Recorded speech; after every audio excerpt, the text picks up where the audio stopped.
recognizing the importance of higher education and California's commitment to an affordable, high-quality university system that was transformative in my own life. And I see that Assemblymember Gibson is walking in.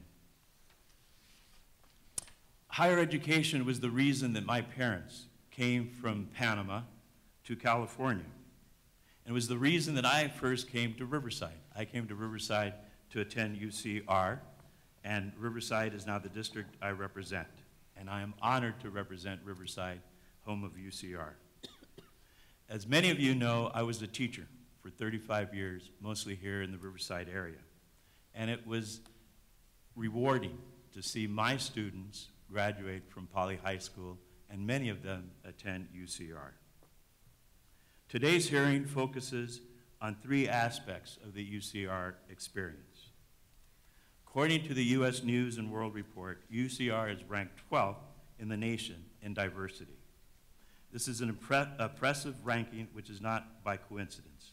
The first part of the agenda focuses on how UCR has prioritized campus diversity. And I would say, and as I look out to the audience, I see fellow alums of UCR, that the diversity of UCR has very much a very positive experience to all of us who have attended UC Riverside. So UCR has not just provided access to traditionally underserved students, it has also ensured that these students are successful. The second part of our agenda focuses on UCR's efforts to close the achievement gap. UCR has done all of this with less funding that is provided to other campuses. I have consistently supported additional funding for higher education, and I believe that all students, regardless of which campus they attend, should have access to a high-quality education.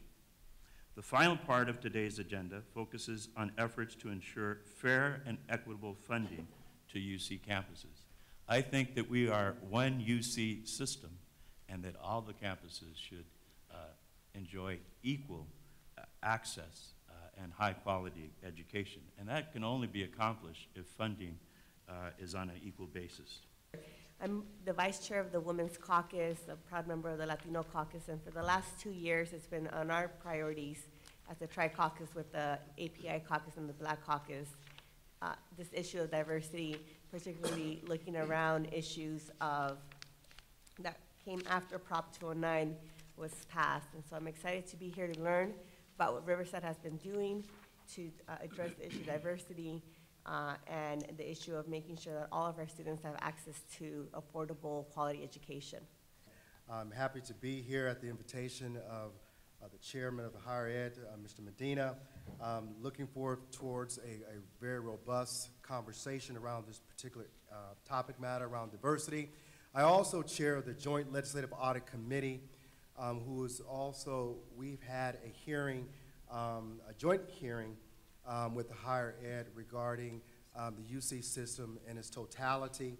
And so what came out of that, those hearings were certainly the reason why I'm here, and that's to talk about the lack of diversity that exists and the opportunities for students of color to go to a UC system here, and when there's so much emphasis being placed on trying to get people from out of state to come into state, and the slots not being there for the diversity here in California. And so I'm looking forward to being part and hearing all the dialogue and this robust conversation around this particular matter. It's great to be on a vibrant campus like UCR that's grown so much in the last few decades.